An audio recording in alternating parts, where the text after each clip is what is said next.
राहुल और निशा। सिर्फ 3 दिन पहले उनकी शादी हुई थी। ज़िंदगी अभी शुरू हुई थी। सपने नए थे और दुनिया उनके लिए बिल्कुल परफेक्ट लग रही थी। इसलिए उन्होंने डिसाइड किया शहर से दूर पहाड़ों में हनीमून मनाएंगे।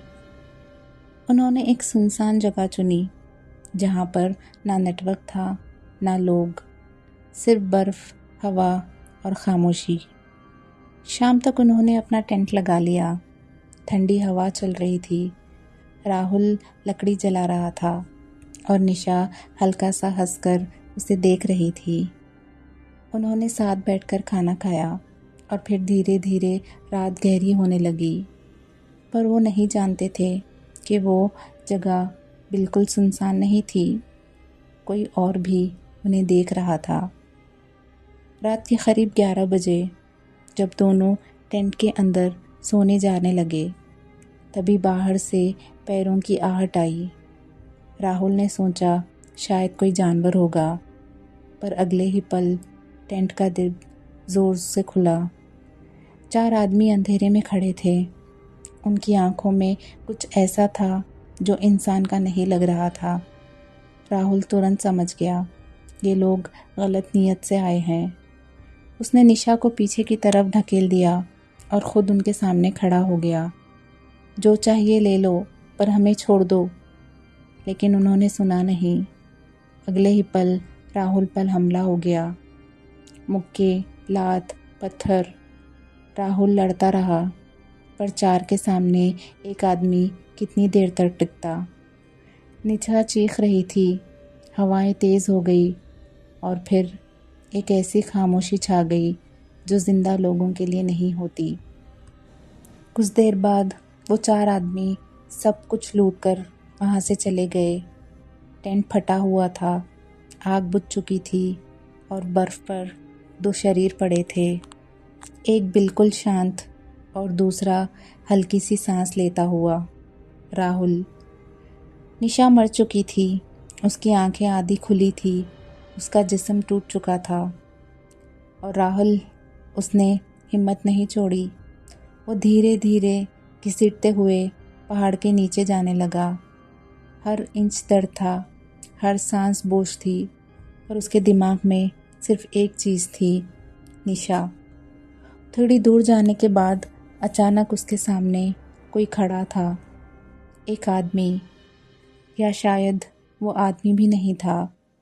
उसका जिस्म बर्फ़ जैसा सफ़ेद था। कपड़े नाम के बस एक पतला सा टुकड़ा। ठंड उस पर असर ही नहीं कर रही थी। शायद वो एक साधु था, पर वो बिल्कुल नॉर्मल नहीं था। उसकी आंखें बिल्कुल सीधा राहुल के अंदर देख रही थी, जैसे वो सब कुछ जानता हो। साधु ने बिना कुछ पूछे राहुल के सर पर हाथ रखा और धीरे से बोला, शरीर अब ज़्यादा देर नहीं टिकेगा।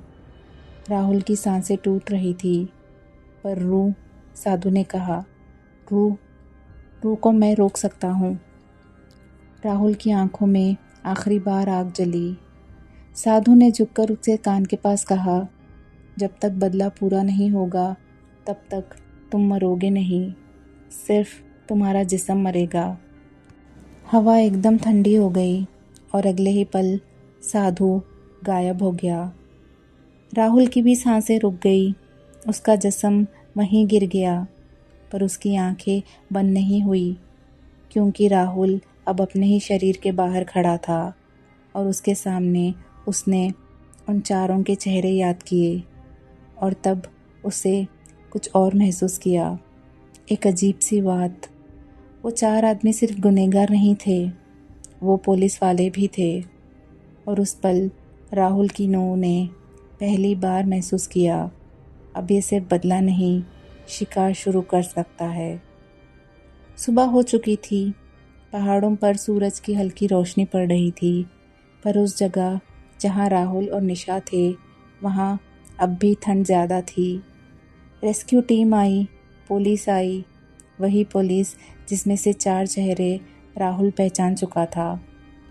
उन्होंने सब कुछ इन्वेस्टिगेट किया और फिर केस को एक सिंपल एक्सीडेंट बता दिया। जंगली जानवर का हमला लगता है, एक ने कहा।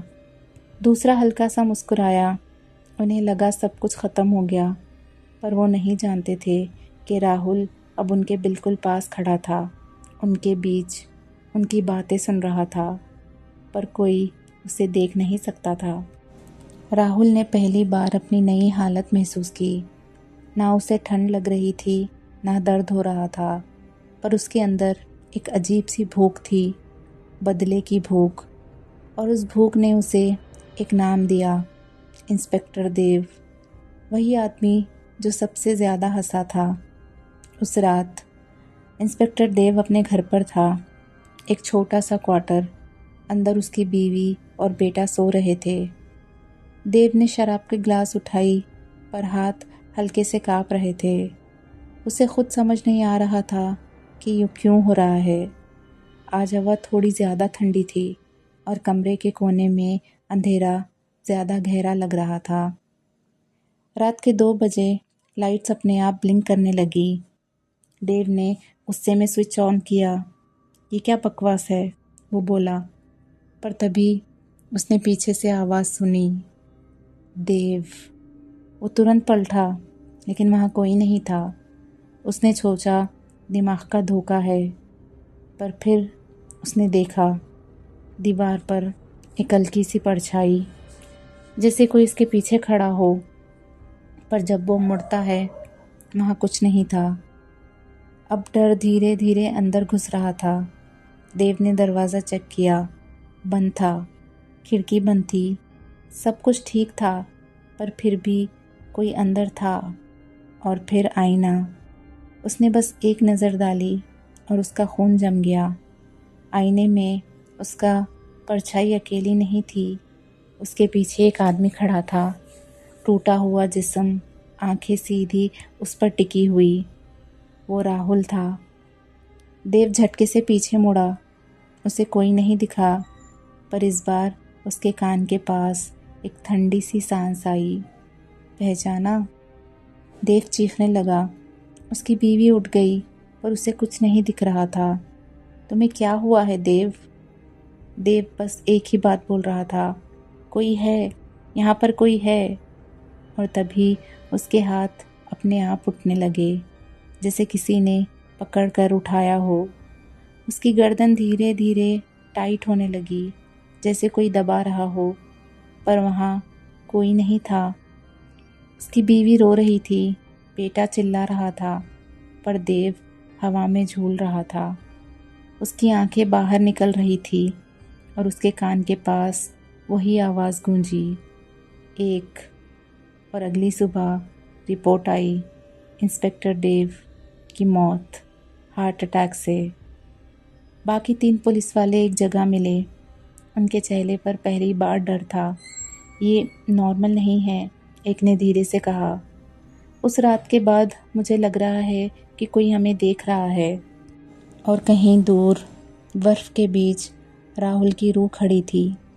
उसकी आंखें अब पहले जैसी नहीं थी, क्योंकि अब वो इंसान नहीं था। उसने धीरे से कहा, एक तो गया, 3 और। हवाएं तेज़ हो गई और कहानी अब और अंधेरी हो गई। इंस्पेक्टर देव की मौत के बाद तीनों के बीच खामोशी फैल गई। उन्होंने कभी सोचा भी नहीं था कि एक काम उनकी ज़िंदगी का सबसे बड़ा डर बन जाएगा। उनमें से एक था सब इंस्पेक्टर राघव। वो सबसे ज़्यादा स्ट्रांग दिखने की कोशिश कर रहा था, पर अंदर से वो टूट रहा था। उसने पहली बार दारू छोड़ दी, घर जल्दी आने लगा, पर डर घर तक आ चुका था। रात के 1 बजे राघव अपने कमरे में अकेला था। उसकी बीवी गांव गई हुई थी। घर में सिर्फ वो था और खामोशी। उसने टीवी ऑन किया, पर स्क्रीन पर अपने ही परछाई नज़र आई। उसने चैनल चेंज किया, 1, 2, 3, और फिर स्क्रीन रुक गई और ब्लैंक हो गई। पर उस ब्लैक स्क्रीन में उसने कुछ देखा, अपनी परछाई नहीं, बल्कि पीछे खड़ा एक साया।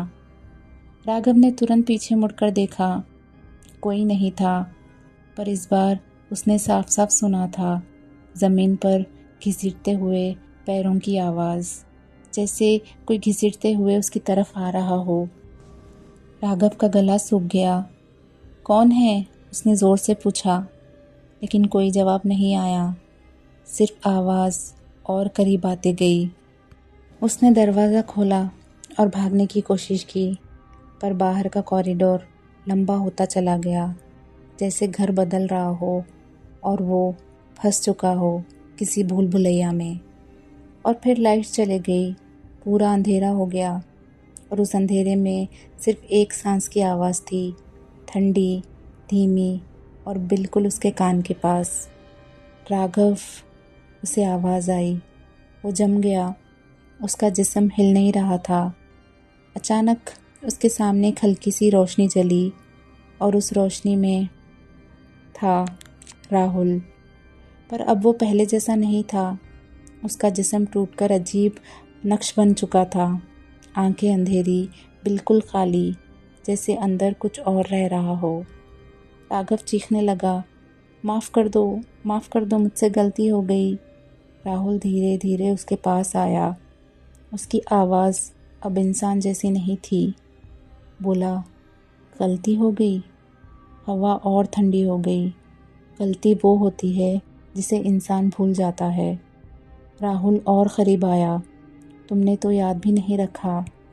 राघव पीछे हटने लगा, पर दीवार आ गई। अब कोई रास्ता नहीं था। अचानक उसके पैर ज़मीन से उठ गए, जैसे किसी ने हवा में पकड़ लिया हो। उसका जिस्म टेढ़ा होने लगा, हाथ उल्टे मुड़ने लगे, हड्डियां टूटने की आवाज़ें आने लगी। खुद उसके कान के अंदर गूंज रही थी और उसके कान के पास वही आवाज़, धीमी सी। दूसरा भी गया। अगली सुबह न्यूज़ आई, सब इंस्पेक्टर राघव घर में अजीब हालत में मरा हुआ मिला। डॉक्टर्स ने रीज़न लिखा, बॉडी कोलैप्स, और उस मरने की कोई वजह साफ नहीं थी। अब सिर्फ 2 लोग बचे थे। उनमें से एक था इंस्पेक्टर समीर और दूसरा हेड कांस्टेबल महेश।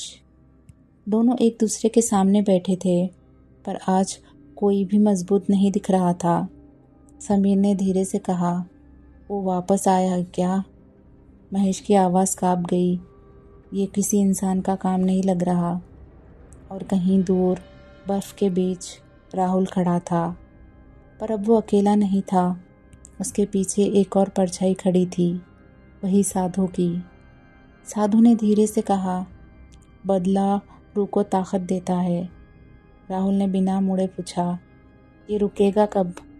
साधु हल्की सी मुस्कान के साथ बोला, जब तुम रुकना चाहोगे। राहुल चुप हो गया।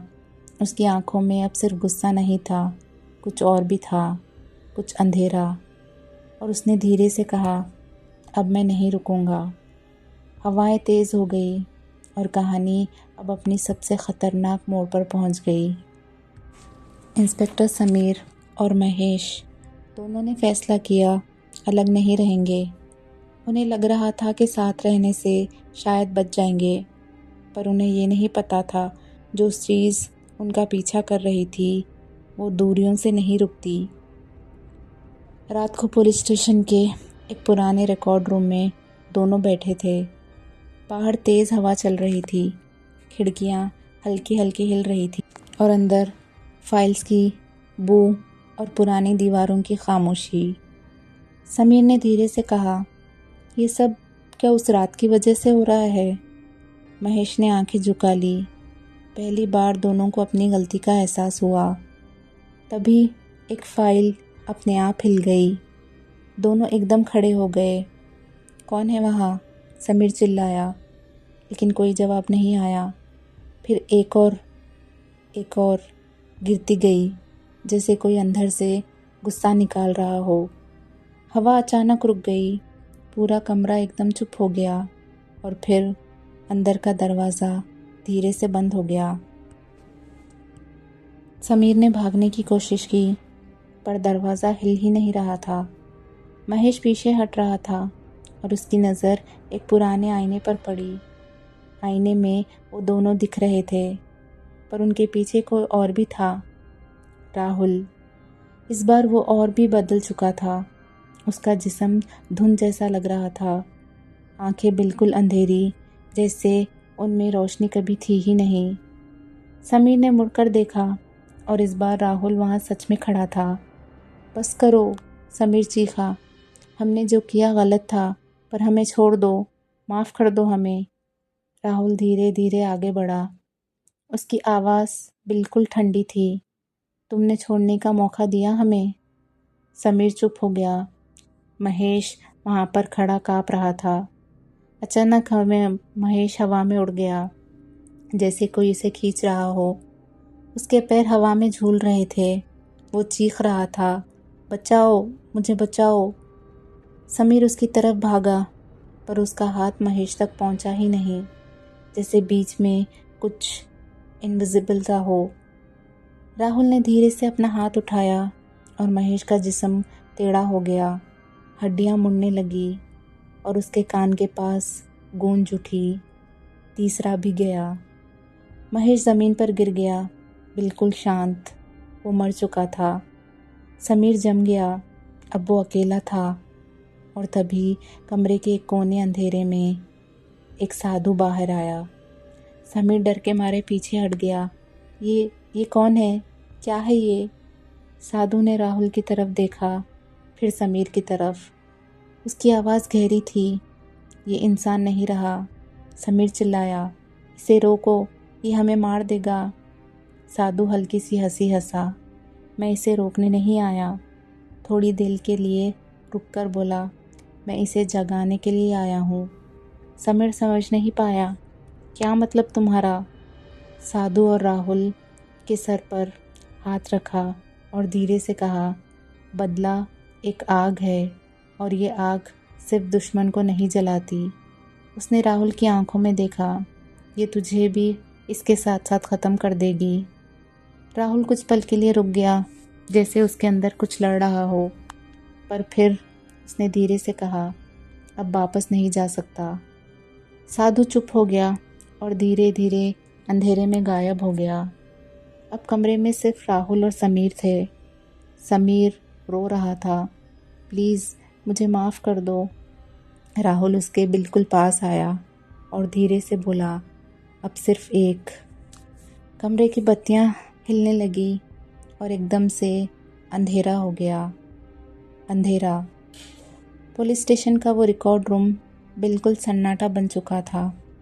ज़मीन पर महेश की लाश पड़ी थी और उसके सामने समीर डर के मारे काँप रहा था। उसकी सांसें तेज़ थी, आंखों में डर, और सामने राहुल। समीर घुटनों पर गिर गया। प्लीज़ प्लीज़ बस कर दो, मैं सब मान लेता हूँ, मैं सब कन्फेस कर लूँगा, अपने आप को हिरासत में दे दूँगा। उसकी आवाज़ टूट रही थी।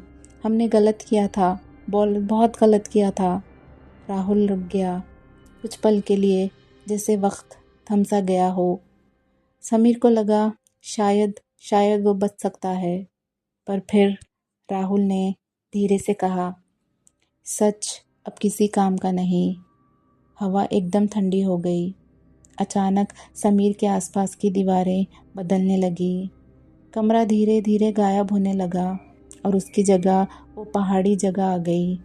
वही टेंट, वही रात, वही जगह जहाँ सब कुछ हुआ था। समीर का जिस्म काँप गया। ये सब क्या बता रहे हो तुम मुझे? राहुल की आवाज़ गूंजी, याद है तुझे? समीर अब वापस उस रात में था, पर इस बार वो अकेला नहीं था। उसने देखा अपना पुराना रूप और अपने 3 साथी, जैसे वो सब दोबारा हो रहा है। पर एक फ़र्क था, इस बार समीर सिर्फ देख नहीं रहा था, वो महसूस कर रहा था। हर डर, हर बेचैनी जो उसने उस रात उन दोनों को दी थी, अब वो सब उसके अंदर भी आ गया था। समीर चीख रहा था, चिल्ला रहा था, नहीं, मुझे नहीं देखना। राहुल धीरे धीरे उसके पास आया और उसकी आंखों में देखकर बोला, बदला सिर्फ मौत नहीं होता। अचानक समीर हवा में उड़ गया।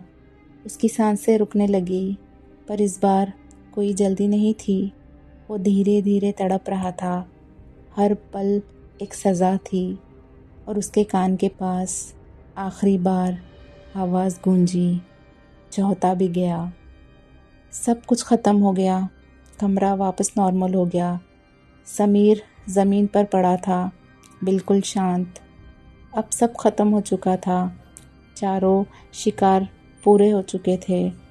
राहुल अकेला खड़ा था। हवा अब भी ठंडी थी, पर उसके अंदर का गुस्सा थोड़ा शांत हो चुका था। तभी वो साधु वापस सामने आया। हो गया तुम्हारा बदला? उसने पूछा। राहुल ने धीरे से सर हाँ में हिलाया। कुछ पल की खामोशी के बाद राहुल ने पूछा, क्या अब मैं आज़ाद हूँ? साधु ने सीधा जवाब नहीं दिया। उसने बस राहुल की तरफ देखा और धीरे से बोला, बदला पूरा हो गया, पर जो तुम बन चुके हो उसे कौन मिटाएगा? राहुल चुप हो गया। उसने अपने हाथ देखे। वो अब भी इंसान के नहीं लग रहे थे। उसकी रूह अब भी भारी थी। मैं जा क्यों नहीं पा रहा? राहुल ने धीरे से पूछा। साधु ने हल्का सा मुस्कुराया और बोला, क्योंकि तुम सिर्फ बदला लेने वाले नहीं रहे। फिर थोड़ा रुक कर बोला, तुम अब बदले की आत्मा बन चुके हो। राहुल की आंखें फैल गई। क्या मतलब है आपका? साधु धीरे से पीछे हटने लगा और उसकी आवाज़ अंधेरे में गूंजी, जहाँ भी अन्याय होगा, जहाँ भी जुल्म होगा, अब तुम वहाँ जाओगे उस जुल्म को रोकने के लिए। राहुल ने चिल्लाकर पूछा, ये सज़ा है या मेरी मुक्ति? साधु गायब होने से पहले बस इतना बोला, ये फैसला तुम्हें हर बार खुद करना पड़ेगा। और फिर वो गायब हो गया। अब राहुल अकेला था, पर सच में अकेला नहीं।